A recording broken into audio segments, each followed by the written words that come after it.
십자가상의 치론.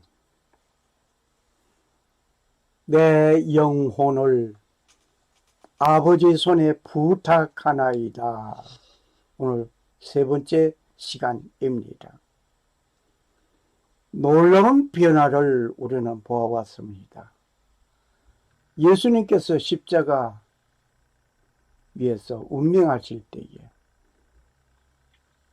성전 휘장이 위로부터 아래로 찢어지는 사건을 우리는 봤습니다. 주님의 영광 가운데서 오늘의 삶이 아름다운 일이 되기를 원합니다. 내 영혼을 아버지 손에 부탁하나이다. 때가 제6시쯤 되어 해가 빛을 잃고 온 땅에 어둠이 임하여 제9시까지 계속하며 성소의 휘장이 한가운데로 찢어지더라. 예수께서 큰 소리로 불러 이르시되 아버지 내 영혼을 아버지 손에 부탁하나이다 하고 이 말씀을 하신 후 숨지시니라. 백부장이 그 된 일을 보고 하나님께 영광을 돌려 이르되 이 사람은 정녕 의인이었도다 하고 이를 구경하려 온 모인 무리도 그 된 일을 보고 다 가슴을 치며 돌아가고 예수를 아는 자들과 갈릴리로부터 따라온 여자들도 다 멀리 서서 이 일을 보니라.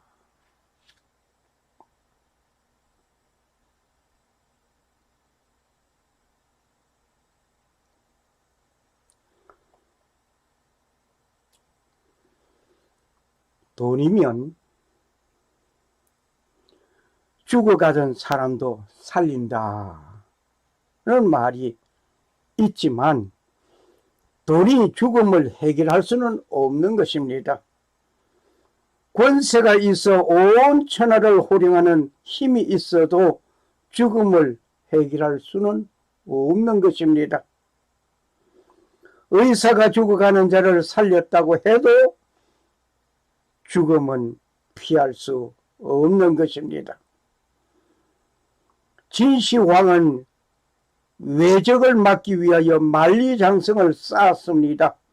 그러나 최후 자신의 늙음과 함께 죽음을 생각한 후 더 이상 늙지 않고 죽지 않기 위하여 장생불로초를 구하려고 신하들을 동서사방에 보내었습니다. 그 후 단풍이 들고 백설이 꽃이 피고 운이 돋고 새 생명의 참신한 봄을 보고 있습니다. 무성한 여름이 오는 것이 7번이나 지났습니다. 그런데 이놈들이 장생불로초를 캐어 자기들이 다 먹었는지 가지고 온 신하는 한 사람도 없구나. 진시황은 이렇게 말을 했다고 합니다. 진시황은 외적을 막기 위하여 힘은 있었지만 자신의 죽음은 막지 못하였습니다. 불교에서 하는 말을 들어보겠습니다. 너는 공이라 생각해라. 너의 존재는 허무의 세계로 돌아가리라. 파문교에서는 이렇게 말을 합니다. 무덤은 영원한 안식처다 라고 말을 했습니다. 유교에서는 생을 다 알지 못하면서 죽음을 어찌 알리오 라고 말을 했습니다. 그러나 예수님은 말씀하셨습니다. 뭐라고 말씀하셨는가 하니 내 아버지 집에 거할 곳이 많도다. 요한복음 14장 2절 말씀입니다. 내 말을 듣고 또 나 보내신 이를 믿는 자는 영생을 얻었고 심판에 이르지 아니하나니 사망에서 생명으로 옮겼느니라고 요한복음 5장 24절에 말씀하셨습니다. 예수님은 부활하심으로 살아나셨습니다. 그리고 그 무덤은 빈 무덤이었습니다. 그리고 성천하셨습니다. 다시 오겠다는 약속을 남기고 가셨습니다. 그때에는 믿던 모든 성도는 주님과 함께 저 천국에 이르게 될 것입니다. 할렐루야, 할렐루야. 죽음의 뜻은 사전에서 찾아보겠습니다. 사전에서 뭐라고 말을 했는가 하니 연속적인 화학적 변화가 정지되는 상태, 즉 다시 말을 해서 세포 내에서 생기는 연속적인 화학적 변화가 정지되는 상태를 죽음이라 이렇게 말을 하고 있습니다. 그러나 우리는 그 죽음에 대해서 알아봐야 하겠습니다. 선악을 알게 하는 나무의 열매를 먹지 말라. 네가 먹는 날에는 반드시 죽으리라. 창세기 2장 17절에 말씀하셨습니다. 선악을 알게 하는 나무의 실과를 먹지 말라. 먹는 날에는 반드시 죽으리라고 했습니다. 말씀을 보면 죽음은 하나님과 분리되는 것을 뜻하고 있음을 알 수가 있습니다. 죽음은 하나님과 분리되는 것. 출세는 예고하지만 죽음은 아무 예고가 없습니다. 그리고 어디서 어떻게 죽을지도 모르는 것이 죽음입니다. 출근하는 아빠가 집을 나섰지만 출근부에 도장도 찍지 못하고 교통사고 현장에서 죽는 일이 있었습니다. 경춘가두에서 오토바이를 타고 달리던 청춘 남녀는 인분 처리장에 빠져 죽었습니다. 웬일입니까? 이 일은 1978년도 본인이 강원도 춘천 사북에서 목회할 때 일어난 사건이었습니다. 그렇게 죽을 줄 알았더라면 그곳에 가지 아니하였을 것입니다. 내가 할 일을 끝내지 못하였으니 이 일을 끝내고 죽겠다라는 간절함이 있어도 죽음을 피하지는 못하는 것이 이 죽음입니다. 출생은 예고가 있습니다. 출산 일자를 받기도 합니다. 그러나 죽음만은 그렇지 못합니다. 이번에 우리 우한 폐렴으로 인해서 죽음의 현장을 우리는 뉴스를 통해서 보아왔습니다. 갑자기 길을 걸어가다가 푹 쓰러져 죽는 일들을 한두 사람이 아니고 여러 사람이었습니다. 죽음은 아무도 예고치 못합니다. 죽음 혹은 다른 말을 하면 사망, 죽을 사자, death는 생명체의 삶이 끝나는 것을 말하고 있습니다. 죽음을 다음 세 종류로 나누어서 볼 수가 있겠습니다. 필자가 생각하는 주장입니다. 다른 사람도 이렇게 주장하는지는 나는 모르겠습니다만은 나는 이렇게 주장합니다. 첫째, 육체적인 죽음이 있습니다. 육체적인 죽음이라는 것은 육체와 생명이 분리되는 것을 말합니다. 모든 생물은 이 죽음을 면할 수가 없습니다. 이 지구상에서 생명이 있다고 하는 자는 동물이든 사람이든 나무든 식물이든 무엇이든 간에 생명이 있다라고 하면은 죽음이 있게 마련인 것입니다. 그 죽음은 육체와 생명, 분리되는 것입니다. 두 번째, 정신적인 죽음이 있습니다. 정신 통일이 되지 않고 분리되는 상태를 말합니다. 건전한 생각을 할 수 없는 사람, 분열과 갈등으로 올바른 판단을 할 수 없는 사람, 비인간적인 사람들을 말을 해볼 수가 있겠습니다. 정신적인 죽음 사람, 정신적으로 죽음을 당한 사람, 정말 말할 수 없는 고통이 있습니다. 세 번째로 하나님과 인간이 분리되는 것을 말을 합니다. 하나님과 인간이 하나 되어 있어야 하는데도 화목하지 못하고 나누어지는 것을 죽음이다. 죽으면은 육체적인 죽음과 정신적인 죽음, 그리고 하나님과 인간이 분리되는 죽음. 아담과 하와가 선악과를 따먹음으로 인해서 죽음을 받은 것은 바로 하나님과 인간의 분리입니다. 예수 그리스도는 분리된 하나님과 사람을 화목하게 하는 화목제물로 그 사명을 다하셨습니다. 다시 말을 하면 분리, 즉 빼기. 하나님 편에서 인간이 빠진 것입니다. 인간 편에서는 하나님이 빠진 것입니다. 여기에 더하기, 플러스가 있죠. 이 더하기는 화목이라고 저는 생각합니다.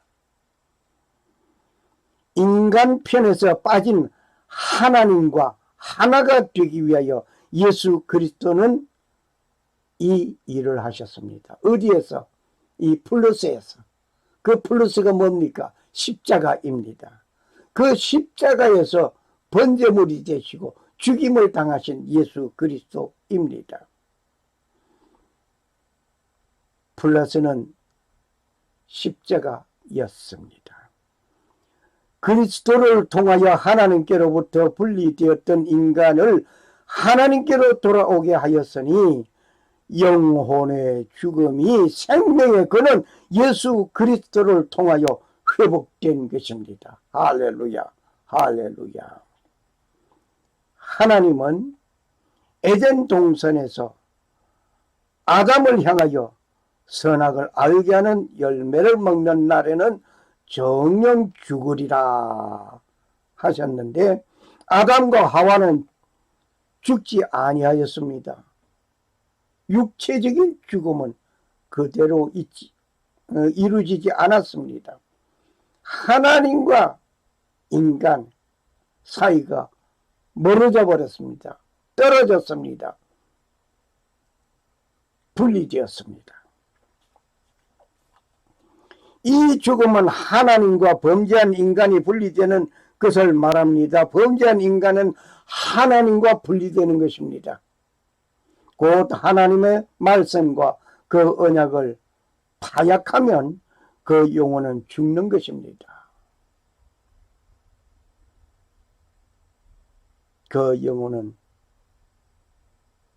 예수 그리스도로 말미암아 하나님과 화목하는 더하기 이루어지는 일이 되어져야만 합니다. 이는 죄를 회복해 함으로 회복되어져야 합니다. 회복되지 않으면 아니 됩니다.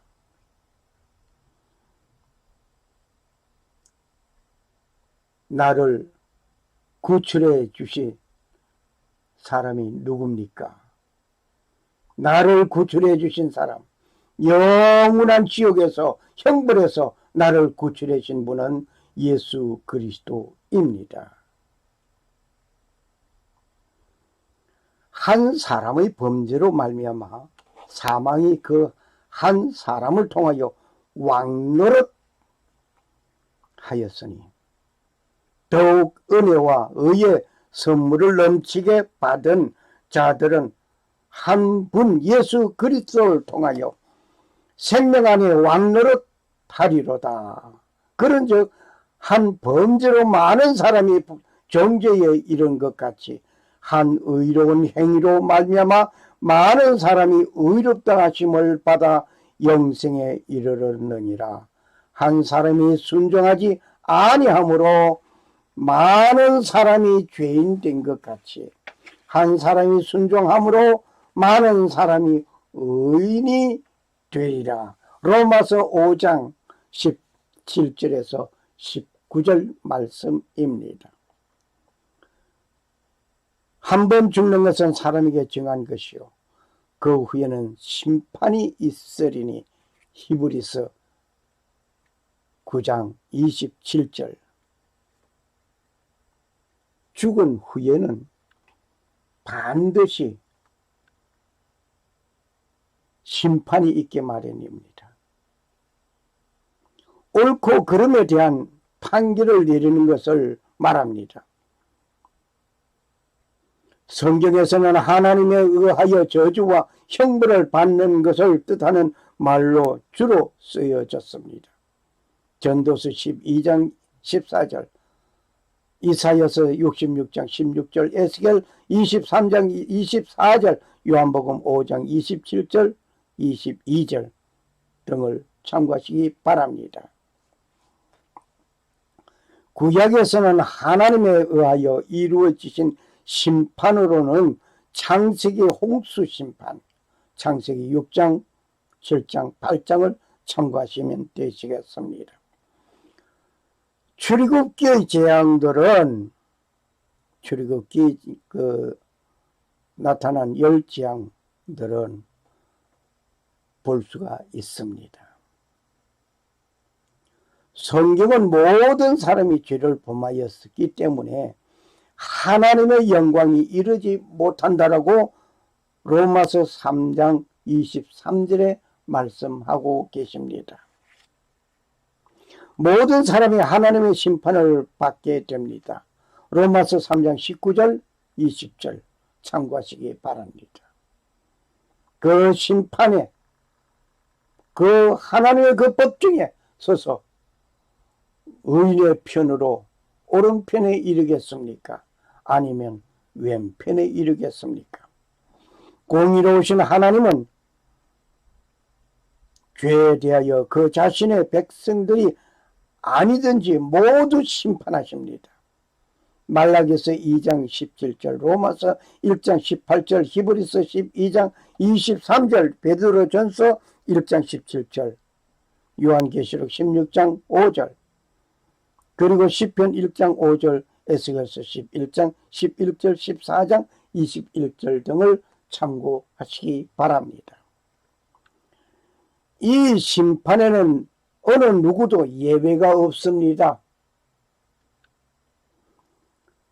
히브리서 12장 23절, 베드로전서 4장 5절, 디모데후서 4장 1절 등을 참고하시기 바랍니다. 그러나 예수 그리스도를 믿는 믿음으로 죄를 용서받은 성도는 불신자들과 다른 차원에 이르러 주님께 영광됨 그 속에 이르게 됩니다. 즉 죄에 대하여 정죄와 영원한 형벌은 없는 것입니다. 누구에게? 예수 그리스도를 믿는 자에게. 세례 요한은 오실 메시아를 이스라엘의 심판을 행하실 분으로 묘사하고 있습니다. 마태복음 3장 11절 12절 참고하시기 바랍니다. 약한 자에 대한 하나님의 저주로서 심판은 예수님의 가르침에 중요한 것입니다. 마태복음 5장 22절, 24장 5절에서 51절 참고하시기 바랍니다. 악한 자에 대한 하나님의 저주, 심판은 예수님이 가르침에 중요한 것입니다. 예수님은 하나님 아버지께서 이 심판의 책무를 자신에게 맡기셨다고 하셨습니다.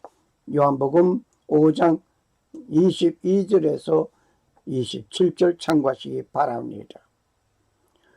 바울은 다가올 심판의 날에 대하여 말하였습니다. 로마서 2장 1절에서 11절을 참고하시기 바랍니다. 그리스도의 재림을 하나님의 백성을 박해하는 자들에게 대한 복수에 대한 시간으로 표현하였습니다.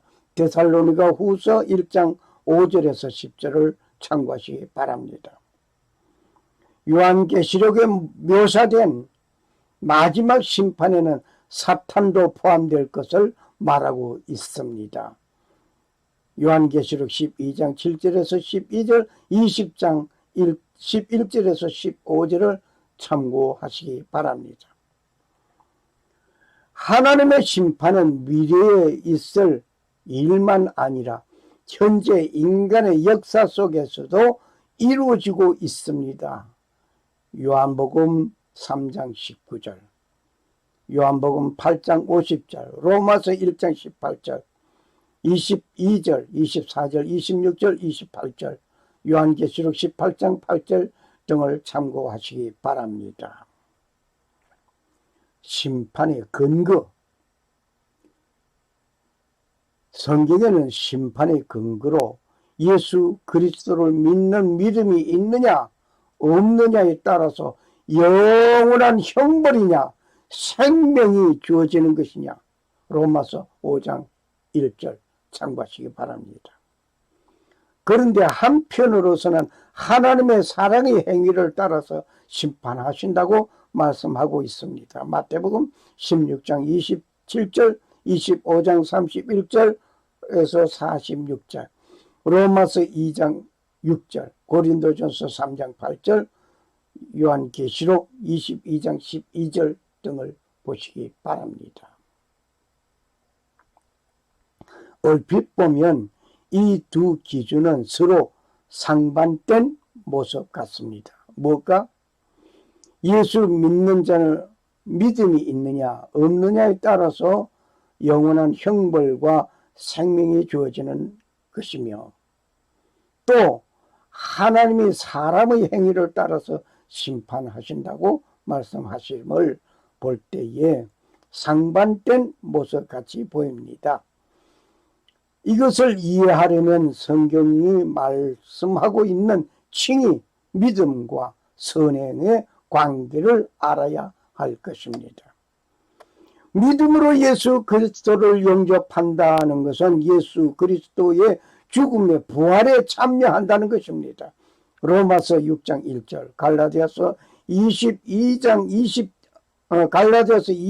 20절, 에베소 2장 5절, 골로새 2장 20절, 3장 1절 참고하시기 바랍니다.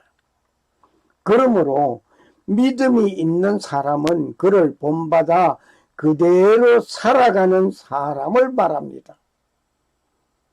그리스도의 성품과 행위가 삶 속에 나타나야 하는 것입니다. 야고보 2장 18절.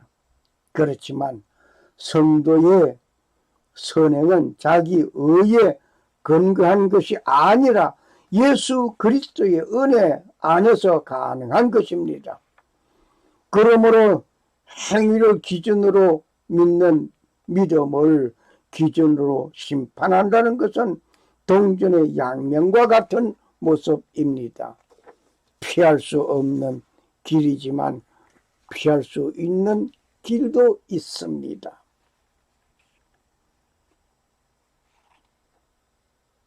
하나님이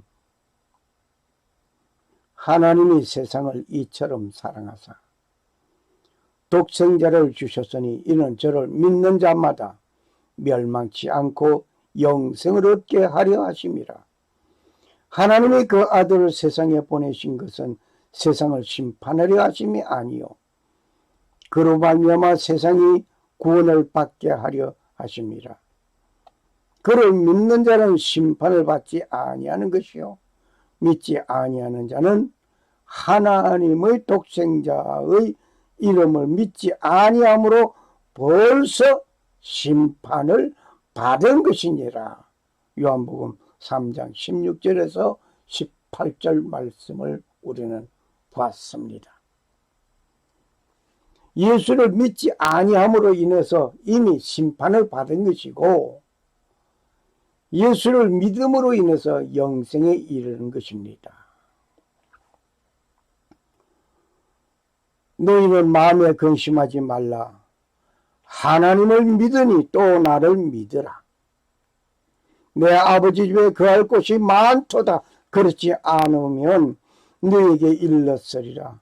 내가 너희를 위하여 처소를 예비하러 가노니 가서 너희를 위하여 처소를 예비하면 내가 다시 와서 너희를 내게로 영접하여 나 있는 곳에 너희도 있게 하리라. 요한복음 14장 1절에서 3절 말씀입니다. 하나님은 사랑이십니다. 이곳은 내가 가는 곳 길이요 모든 자에게 열려있는 길입니다. 이 길은 영생의 길입니다. 내가 진실로 진실로 너에게 이르노니 내 말을 듣고 나 보내신 이를 믿는 자는 영생을 얻었고 심판에 이르지 아니하나니 사망에서 생명으로 옮겼느니라. 요한복음 5장 24절 말씀입니다. 우리가 예수님께서 죽으셨다가 다시 살아나심을 믿을진데 그와 같이 예수 안에서 자는 자들도 하나님이 그와 함께 데리고 오시리라. 할렐루야. 데살로니가 전서 4장 14절 말씀. 이 첫째 부활에 참여하는 자는 복이 있고 거룩하도다. 둘째 사망이 그들을 다스리는 권세가 없고 도리어 그들이 하나님과 그리스도의 제사장이 되어 천년 동안 그리스도와 더불어 왕노릇하리라. 요한계시록 20장 6절 말씀입니다. 영혼을 택하는 오직 한 길은 하나입니다. 오직 예수 그리스도를 믿는 믿음입니다. 그들을 주신 내 아버지는 만물보다 크심에 아무도 아버지 손에서 빼앗을 수 없느니라. 요한복음 10장 29절 말씀입니다.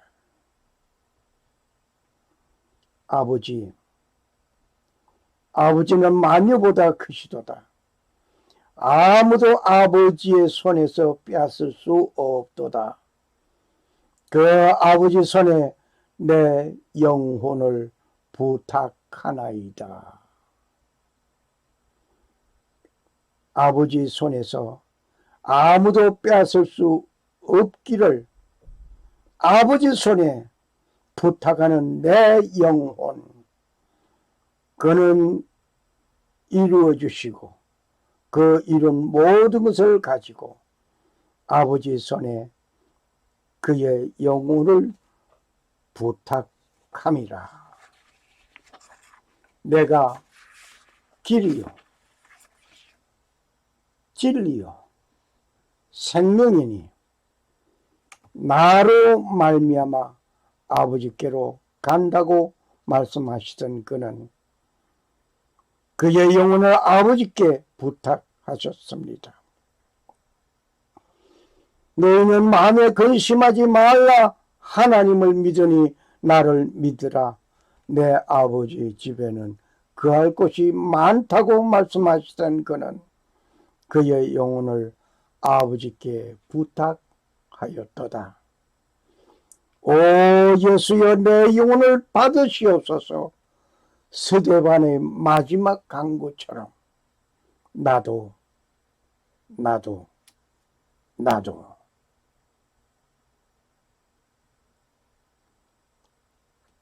내 살은 참된 양식이요 내 피는 참된 음료로다. 내 살을 먹고 내 피를 마시는 자는 내 안에 거하고 나도 그 안에 거하리라. 하늘로서 내려온 떡이니 조상들이 먹고도 죽은 것과 같지 아니하며 이 떡은 먹는 자는 영원히 살리라. 요한복음 6장 55절에서 58절을 참고하시기 바랍니다. 샬롬. 살아 역사하시는 능력의 하나님께서 자기를 나타내지 아니하시고 순종하신 예수 그리스도를 본을 받아 살기를 원하는 모든 사람에게 하나님 아버지의 은혜가 충만하시기를 소원합니다. 할렐루야. 감사합니다.